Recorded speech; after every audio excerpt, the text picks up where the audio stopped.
नमस्कार, आपका स्वागत है हमारे खास कार्यक्रम हरियाणा डायरी में। इस कार्यक्रम का एक ही उद्देश्य है कि आप तक हरियाणा के हर उस विकास की जानकारी पहुंचाई जाए जो मुख्यमंत्री मनोहर लाल के नेतृत्व में लगातार किया जा रहा है। तो बने रहिए हमारे साथ और देखते रहिए हमारा खास कार्यक्रम हरियाणा डायरी।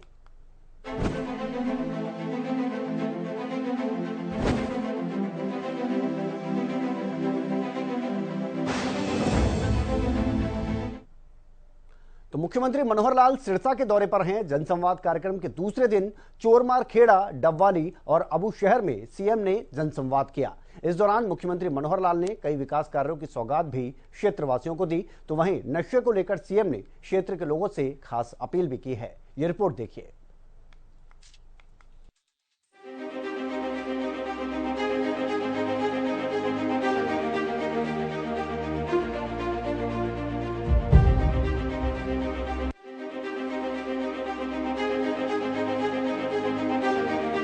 मुख्यमंत्री मनोहर लाल सिरसा दौरे पर हैं। जनसंवाद कार्यक्रम के दूसरे दिन भी मुख्यमंत्री मनोहर लाल ने लोगों की समस्याओं को सुना और क्षेत्र के लोगों को कई बड़ी सौगातें भी दी।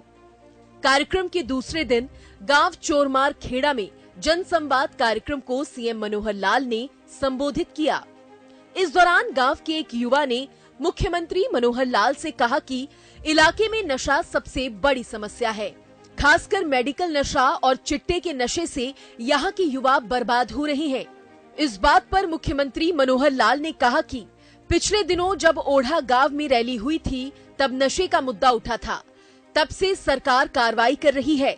मुख्यमंत्री मनोहर लाल ने कहा कि प्राइवेट और नशा मुक्ति केंद्र यहाँ पर 10 से ज्यादा हैं, 2 सरकारी हैं, लेकिन प्राइवेट नशा मुक्ति केंद्रों का कोई लाभ नहीं मिल रहा। इसलिए निर्णय लिया गया है कि अब जितने भी नशा मुक्ति केंद्र खोले जाएंगे वह सरकारी नशा केंद्र होंगे। इसके अलावा धार्मिक संस्थाएं, सामाजिक संस्थाएं और समाज सेवा करने वाले लोगों के साथ मिलकर नशा मुक्ति केंद्र खोले जाएंगे। इसके बाद नशे पर अंकुश लगाया जा सकेगा और जो युवा नशे की तरफ जा रहे हैं उन पर रोक लगेगी। अच्छा, 7-8 साल पहले पाइपलाइन गल गई, पूरा काम सौंप है, पूरा काम सौंप है।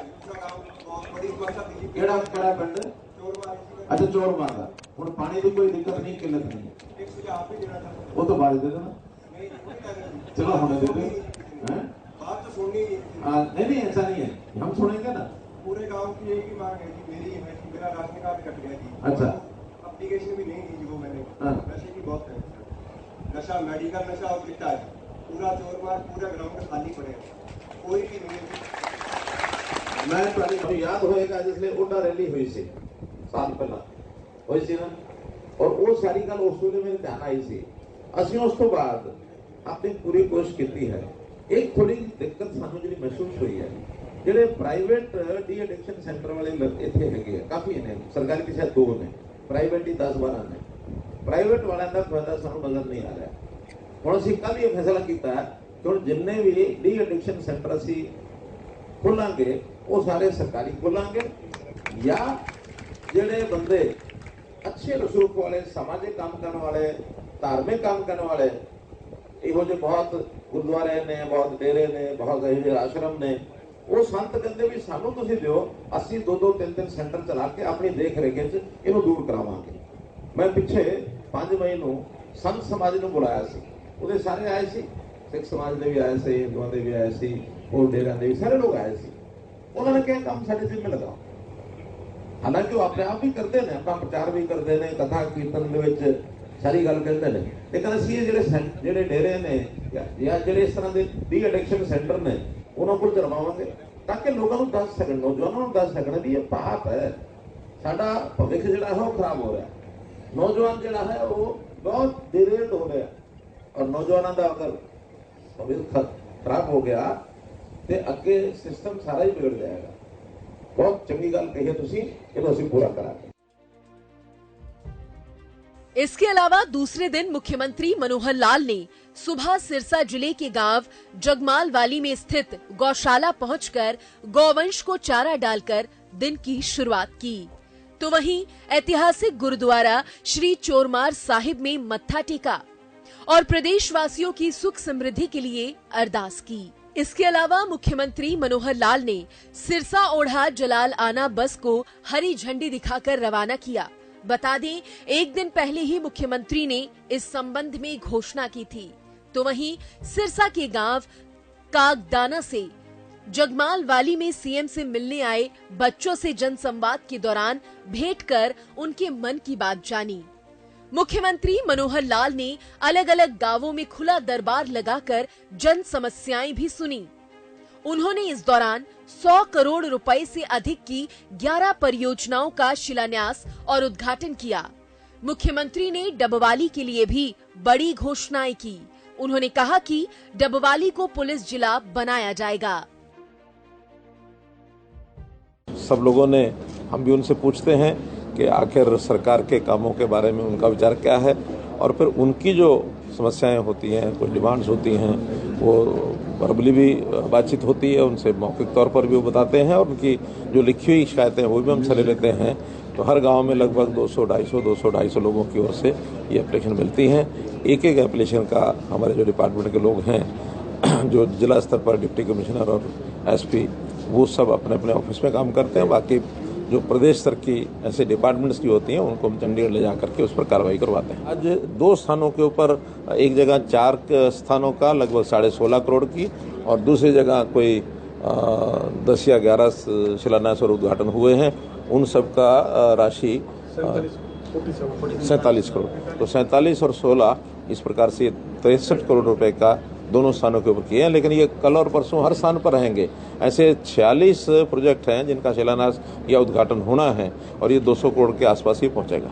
सर, अब तक जितने जनसंवाद कार्यक्रम सर आपने किए हैं, किस तरह की शिकायतें आ रही हैं लोगों को? सर, समस्या क्या हो रही है? खास समस्या जो देखिए, अलग अलग स्थानों की कुछ समस्याएं हैं, कुछ डिमांड्स हैं। डिमांड्स में खास करके जैसे विद्यालय हैं, उनकी अपग्रेडेशन का ये विषय आता है, या खेल के नाते उनको कहीं स्टेडियम चाहिए। कहीं कहीं नशे को लेकर के भी जो समस्या आई है कि नशा बहुत बढ़ रहा है, तो उसके लिए कोई रोकथाम की जाए। पानी को लेकर के, घर का पानी है उसको लेकर के खास विषय आया। पीने के पानी की जो सप्लाई है, नहरी पानी खास करके, उसके वाटर वर्क्स वगैरह, तो ऐसी रूटीन की जो समस्या है वो ज़्यादा हैं। कोई बहुत ऐसी समस्या ध्यान में आई हो जिसके कारण से लोग बहुत पीड़ित हैं, ऐसा नहीं है। बल्कि लोग उसकी बजाय जो सरकार की सेवाएं हैं उनसे संतुष्ट ज़्यादा नजर आए। जैसे खास करके नौकरियों में है, फिर आयुष्मान का बहुत बड़ी संतुष्टि लोगों को है। तो इस प्रकार से इन बातों का भी बहुत बड़ा लाभ हुआ है। राशन कार्ड बनाने में जो बहुत लोगों के राशन कार्ड, बहुत लोगों के जो पेंशन जो है वो ऑटोमेटिकली बनने लगी है, उसका भी लाभ लोगों का हुआ है। तो ऐसे जो चलते हुए काम है उससे भी लोग बहुत संतुष्ट हैं कि विकास के काम, लोगों का कहना कि इतने विकास के काम पहले कभी नहीं हुए थे। हम हालांकि सिरसा जिले को, हमारा जहाँ तक राजधानी का संबंध है, दूरस्थ जिला मानते हैं, चाहे सिरसा हो और उधर पलवल हो, लेकिन मैं दोनों जिलों में जा चुका हूँ। आज सिरसा में, इससे पहले पलवल गया हूँ। तो उन जिलों का भी कहना यह है कि हमारा सब जिलों में एक समान विकास का जो विषय है वो सबको अनुभव में आता है। मेरे लिए कोई गांव मेरे दूर है या निकट है, अपना है या पराया, ऐसा नहीं है। सब एक जैसे मेरे लिए हैं। तो ऐसे 6,500 गाँव के अंदर समान विकास। और बिजली की जो बात है वो भी खास करके जो ट्यूबवेल, सोलर के ट्यूबवेल्स, इसका बहुत बड़ा संतुष्टि यहाँ थी कि बहुत जगह पर सोलर ट्यूबवेल लगे हैं। हमने हरियाणा में 50,000 सोलर पंप्स ये लगाए हैं, और एक 50,000 लगाने की बात है। 1 लाख का हमारा टारगेट है, उसको हम पूरा करेंगे। तो हर दृष्टि से लोगों की संतुष्टि का लेवल वो अच्छा है। इसके अलावा पहले दिन भी सीएम मनोहर लाल ने कई गांवों में जनसंवाद किया और काफी एक्शन मोड में नजर आए। पहले ही दिन सीएम मनोहर लाल जहां एक युवक से रिश्वत मांगने वाले गांव छतरिया के नहरी पटवारी को तुरंत सस्पेंड करने के आदेश देते नजर आए, तो वहीं सिरसा जिले के गांव बड़ागुड़ा में जन संवाद कार्यक्रम में आयुष्मान भारत योजना के लाभार्थियों से इलाज के पैसे लेने के एक मामले में सीएमओ को सख्त निर्देश दिए। उन्होंने कहा कि अस्पताल प्रशासन के खिलाफ सख्त कार्रवाई की जाए और लाभार्थी को उसकी 20,000 रुपए की राशि वापस की जाए। इसके अलावा मुख्यमंत्री मनोहर लाल ने कालावाली विधानसभा क्षेत्र से संबंधित 47 करोड़ 61 लाख 23,000 रुपए से अधिक की 7 विकास परियोजनाओं का उद्घाटन और शिलान्यास किया। तो वहीं गांव खैरका के लिए घोषणा करते हुए कहा कि अगर 9वीं और 10वीं कक्षा में 100 से ज्यादा बच्चे होते हैं तो स्कूल को अपग्रेड किया जाएगा। मुख्यमंत्री मनोहर लाल जनसंवाद कार्यक्रम के जरिए गांव-गांव जा रहे हैं और मुख्यमंत्री का एक ही मकसद है कि सरकार के कामकाज का फीडबैक जनता से लिया जाए और भ्रष्टाचार में लिप्त या लापरवाही बरतने वाले अधिकारी कर्मचारियों पर कार्रवाई की जा सके।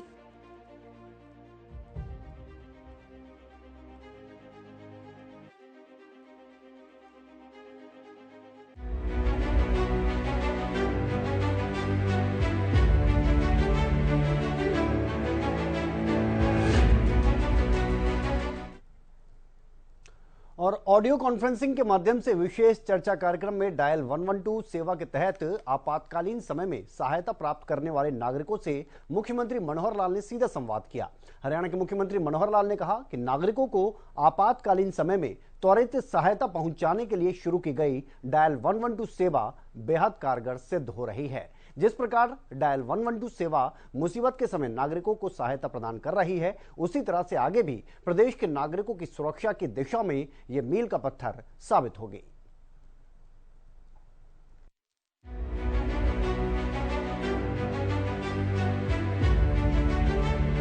मुख्यमंत्री मनोहर लाल ने ऑडियो कॉन्फ्रेंसिंग के माध्यम से सीएम के साथ विशेष चर्चा कार्यक्रम में डायल 112 सेवा के तहत आपातकालीन समय में सहायता प्राप्त करने वाले नागरिकों से सीधा संवाद किया। नागरिकों ने मुख्यमंत्री का आभार व्यक्त करते हुए कहा कि डायल 112 सेवा बहुत ही अच्छी है और आवश्यकता पड़ने पर जब भी उन्होंने सेवा का उपयोग किया है तो डायल 112 की गाड़ी महज 8 मिनट में ही मौके पर पहुंच गई थी। भिवानी से जुड़े घनश्याम ने बताया कि उनकी गेहूं की फसल में आग लग गई थी तो उन्होंने तुरंत 112 पर कॉल किया और मौके पर गाड़ी पहुंच गई और साथ ही फायर ब्रिगेड की गाड़ी भी आ गई, जिससे भारी नुकसान नहीं हुआ। इसी प्रकार सोनीपत से अजय कुमार ने बताया कि उनके घर में चोरी हो गई थी तो उन्होंने तुरंत 112 पर कॉल किया और महज 8 मिनट में गाड़ी पहुंच गई और तुरंत पुलिस ने कार्रवाई शुरू कर दी। चोर भी पकड़ा गया। हमें इस सेवा का बहुत फायदा हुआ। इनके अलावा अन्य लोगों ने भी मुख्यमंत्री का इस सेवा के लिए आभार व्यक्त किया। एक व्यक्ति ने बताया कि जब उन्होंने अपनी मदद के लिए 112 पर कॉल किया तो पुलिस की गाड़ी मात्र 3 मिनट में ही पहुंच गई, जबकि पहले पुलिस की सहायता के लिए काफी इंतजार करना पड़ता था। संवाद के दौरान एक व्यक्ति ने अपना अनुभव बताते हुए कहा कि डायल 112 सेवा पर कॉल किया था, उस समय पुलिस कर्मियों ने व्यवहार अच्छा नहीं किया।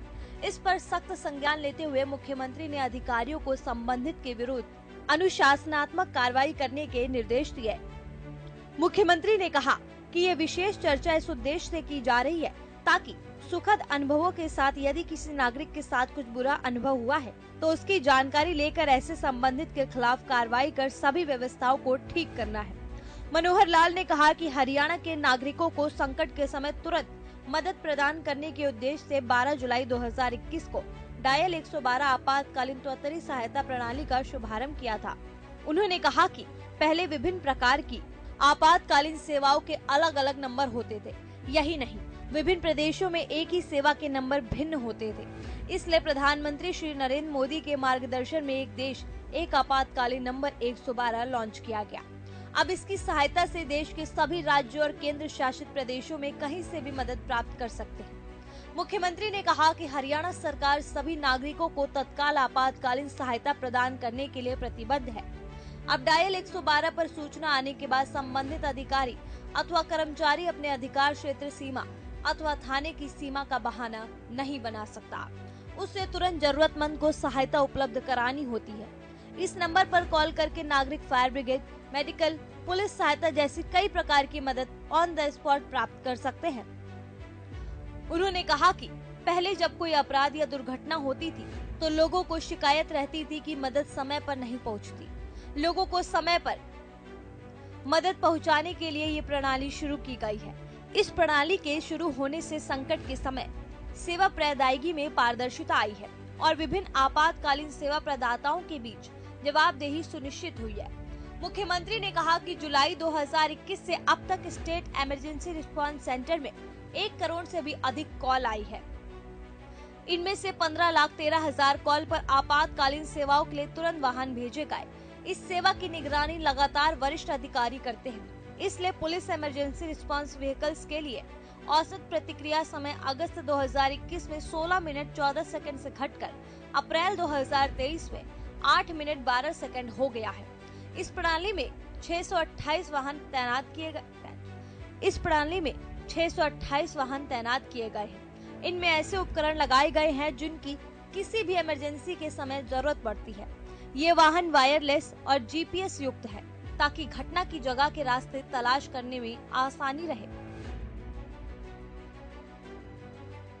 मेरे हरियाणा के भाइयों बहनों, जैसा आपको पता है कि हर बार हम लोग शनिवार को किसी न किसी विषय पर चर्चा करते हैं, तो आज मैं ऐसे सब बंधुओं के साथ अपनी चर्चा में शामिल हो रहा हूं जिन्होंने कभी भी किसी संकट के समय डायल 112 जो हमारी पुलिस की व्यवस्था है उसका उपयोग किया हो और इस आपातकालीन त्वरित सहायता प्रणाली जो इमरजेंसी रिस्पांस सिस्टम का जो एक भाग है उसकी सहायता ली होगी। तो आप सब लोगों से मैं आज बात कर रहा हूं और आशा करता हूं आप प्रसन्न होंगे। आपका मैं हार्दिक अभिनंदन करता हूं। भाइयों बहनों, हम सब जागरूक नागरिक हैं और आज जिस प्रकार की सेवाएं ये तंत्र के द्वारा, शासन के द्वारा दी जाने लगी हैं उसमें टेक्नोलॉजी का बहुत बड़ा उपयोग है। एक समय होता था जब भी कभी कोई हम संकट का सामना करना पड़ता था तो हम पुलिस को बुलाने के लिए अथवा एम्बुलेंस बुलाने के लिए, किसी प्रकार की सहायता के लिए हमको घंटों घंटे लग जाते थे और कभी कभी तो दूर दराज गाँव में दिन भी बीत जाता था, तब जाकर के कहीं पुलिस की मदद मिलती थी। लेकिन अब टेक्नोलॉजी इतनी आगे बढ़ गई है कि हमको एक नंबर दिया गया है 112 और इस 112 पर हम डायल करते हैं तो सीधा वो एक केंद्रीय व्यवस्था के अंतर्गत जाके हमारी कॉल पहुंचती है और फिर जिस भी प्रकार का संकट हो उसको दूर करने के लिए हमें सहायता दी जाती है। चाहे वो फायर ब्रिगेड की सहायता हो, हमें मेडिकल हेल्प की आवश्यकता हो, पुलिस सहायता की आवश्यकता हो, ऑन द स्पॉट मदद करने के लिए कोई ना कोई गाड़ी हमारे पास तुरंत पहुंचती है। अब ये जो आपातकालीन सहायता है हरियाणा के नागरिकों को संकट में से बाहर करने के लिए हमने इसको 12 जुलाई 2021 को ये प्रणाली जो है इसका शुभारंभ किया था। हम जानते हैं कि इससे पहले अलग अलग ऐसी इमरजेंसी सेवाओं के लिए अलग अलग नंबर होते थे, लेकिन देश के प्रधानमंत्री श्री नरेंद्र मोदी जी ने ऐसा एक आह्वान किया था कि एक देश एक आपातकालीन ये व्यवस्था, ये एक सिस्टम ये शुरू होना चाहिए और उनके ही आह्वान पर अब पूरा देश 112 नंबर के साथ जोड़ दिया गया है। इससे पहले चाहे वो पुलिस कंट्रोल रूम के लिए 100 नंबर होता था, अग्निशमन सेवा के लिए 101 नंबर होता था, एम्बुलेंस सेवा के लिए 108 नंबर था, ट्रैफिक हेल्पलाइन के लिए 1073 नंबर था, महिला हेल्पलाइन के लिए 1091 नंबर था, साइबर हेल्पलाइन के 1930 नंबर था। तो ऐसे सब नंबरों को जोड़ करके अब 112 इसको शुरू किया गया है। अब ये न केवल हमारे यहाँ हरियाणा में है बल्कि देश के हर प्रांत में इस 112 नंबर को और शुरू किया गया है। हम चाहे हरियाणा में हों चाहे हरियाणा से बाहर हों, हम इस नंबर पर डायल करेंगे तो मैं निकटतम पुलिस स्टेशन के साथ जुड़ी हुई जितनी भी गाड़ियां हैं उनमें से किसी न किसी गाड़ी का हमको ये लाभ मिलेगा। कभी कभी आपातकाल स्थिति ऐसी बनती है कि दुर्घटनाएं भी होती हैं, आगजनी होती है, तूफान आते हैं, प्राकृतिक आपदाएं होती हैं। तो ऐसी आपदाओं के समय कई बार स्वास्थ्य संबंधी भी कई बार शरीर के साथ कोई कठिनाई हो जाती है, तो ऐसे समय पर हम इसका लाभ उठाते हैं। अभी तक जुलाई 2021 से हमने जो विश्लेषण कराया है तो इसमें लगभग 1 करोड़ लोगों ने इस कॉल को करने के लिए और अपना प्रयत्न किया। उसमें से बहुत सी कॉल्स की आवश्यकता गाड़ी भेजने की रही और बहुत सी कॉल्स का निपटारा केवल टेलीफोन पर भी हो जाता रहा है। तो अभी तक जिनको इस सेवा का लाभ उठाने का मौका मिला है, कोई ना कोई सहायता तुरंत अकस्मात उसके स्थान पर पहुंची है, तो ऐसे 15,13,000 लोगों को इस आपातकालीन सेवा का और ये लाभ मिला है। प्रारंभ में जब व्यवस्था शुरू हुई थी अगस्त 2021 में, इसका जो एवरेज टाइम था किसी भी गाड़ी को पहुंचने का शहर में अथवा गांव में 16 मिनट और 14 सेकंड का ये समय था, जो घट करके हमारी जो सारी टीम है उसने अपनी फुर्ती, चुस्ती और अपनी तत्परता दिखाते हुए सब चीज़ों में सुधार करते हुए अब ये जो एवरेज टाइम है 8 मिनट 12 सेकंड का हो गया है। यानी हम कहीं भी किसी भी दूर दराज के हरियाणा के कोने में होंगे तो हमारी 112 की सेवा, उसमें किसी प्रकार की सहायता हमको लगभग 8.5 मिनट में तुरंत उपलब्ध होगी। ये एक ऐसी सुरक्षा प्रणाली है कि सबको इसका जो लाभ है ये तुरंत मिलता है। हमने शासन में आने के बाद एक प्रकार का एक संकल्प लिया था कि आम आदमी की जो आवश्यकताएं होती हैं उन आवश्यकताओं में शिक्षा है, स्वास्थ्य है, सुरक्षा है, स्वाभिमान है, स्वावलंबन है, तो ये सब चीज़ें हमने 5S के रूप में जोड़ी थी। हम देखते हैं कि इसमें सुरक्षा एक बहुत ही महत्वपूर्ण ये विषय है। तो इस सुरक्षा को किस प्रकार से सुनिश्चित किया जा सके, हम अपनी पुलिस की व्यवस्था को कैसे और बहुत एक्टिव कर सकें ताकि किसी भी आदमी को लाभ तुरंत मिले, इसके लिए 112 का जो उपयोग है ये बहुत बड़ा ही एक उपयोगी यानी एक प्रकार से ये सिस्टम हमको ये मिला है। तो हम इस 24 घंटे की ये जो सहायता है, इस सहायता को देने में जिन लोगों ने भी इसका सहयोग किया है, चाहे वो पुलिस की गाड़ियाँ, उनके ड्राइवर हैं या हमारे पुलिस पर्सनल्स हैं, साइबर सेल में बैठे हुए लोग हैं, जो भी टेलीफोन की व्यवस्था को करने वाले लोग हैं, जो भी इसमें सहयोग करते हैं, मैं उनका सबका आभार प्रकट करता हूं कि इस प्रकार की सेवा और ये दी है जिससे लोगों को एक ऐसा एक लाभ मिला है। और उस लाभ में आप लोगों को भी निश्चित रूप से इसका जो लाभ हुआ है, आपके मन के अंदर कहीं ना कहीं ये विचार जरूर आया होगा कि अगर ऐसा लाभ समय पर न मिलता तो शायद इस संकट के कारण से कितनी बड़ी हानि हो सकती थी। आपने उसका लाभ उठाया है और मैं तो ये भी कहूँगा कि आपने उठाया, अच्छी बात है। आप अपने आसपास के और लोगों को भी, अपने मित्रों को, अपने दोस्तों को, पड़ोसियों को, सबको ये बताएं कि कभी भी ऐसे संकट के समय हम 112 डायल करके और उस संकट को दूर कर सकते हैं। पुलिस हमेशा आपकी सहायता के लिए तत्पर रहती है। तो इस लाभ के पाने वाले आप सब लोग, जो मैंने बताया कि लगभग 15 लाख लोग हैं, अब मैं आज उन सब लोगों से आपके माध्यम से बातचीत करना चाह रहा हूं कि आपको इस व्यवस्था में कहीं कोई कठिनाई आई हो, कोई समय पर आपको गाड़ी नहीं पहुंची है या किसी प्रकार का आपका नया कोई सुझाव है जिसको हम और अच्छी इस व्यवस्था को करने में उपयोग कर सकें, तो इन सब चीज़ों के लिए आपसे मैं अब चर्चा करूंगा और उस चर्चा में आप अपने मन की बात हमको बताएंगे और इस बात को हज़ारों लोग अपने स्थानों पर टेलीफोन से सुनेंगे। हमारे अधिकारी जो 112 की व्यवस्था को देखते हैं वो भी सब इसको सुनेंगे और किसी प्रकार के आपके सुझाव का उपयोग होगा तो ज़रूर हम करेंगे। इतनी बात कहते हुए, आपके लिए शुभकामना कहते हुए मैं अपनी बात को समाप्त करता हूं। बहुत बहुत धन्यवाद, बहुत बहुत आभार।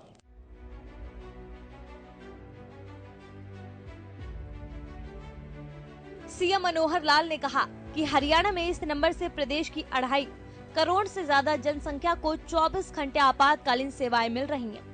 अब कोई भी नागरिक संकट के समय हरियाणा 112 प्रणाली से तुरंत जुड़ सकता है। उन्होंने कहा कि ये ऐसी सुरक्षा प्रणाली है जिसमें अब तक की सभी आपातकालीन सेवाओं को एक ही नंबर से जोड़ा गया है। इनके अलावा डिजास्टर मैनेजमेंट हेल्पलाइन 1070 तथा नेशनल हाईवे हेल्पलाइन 1033 को भी जल्द ही डायल 112 से जोड़ दिया जाएगा। उन्होंने कहा कि सत्ता में आने के बाद हमने 5S शिक्षा, स्वास्थ्य, सुरक्षा, स्वावलंबन और स्वाभिमान पर फोकस किया है। सुरक्षा एक महत्वपूर्ण विषय है। पुलिस व्यवस्था को सक्रिय बनाने के लिए डायल 112 सेवा आरंभ की गई। नागरिकों को त्वरित सेवा देने की दिशा में यह प्रणाली एक महत्वपूर्ण भूमिका निभा रही है। हरियाणा के मुख्यमंत्री मनोहर लाल ने कहा कि नागरिकों को आपातकालीन समय में त्वरित सहायता पहुंचाने के लिए शुरू की गई डायल 112 सेवा बेहद कारगर सिद्ध हो रही है। जिस प्रकार डायल 112 सेवा मुसीबत के समय नागरिकों को सहायता प्रदान कर रही है, उसी तरह आगे भी ये प्रदेश के नागरिकों की सुरक्षा की दिशा में मील का पत्थर साबित होगी।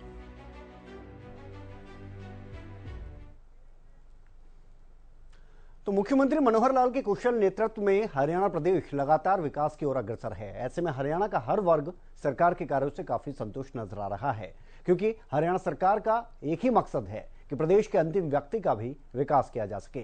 फिलहाल हमारे खास कार्यक्रम हरियाणा डायरी में आज के लिए इतना ही। आप देखते रहें हरियाणा न्यूज।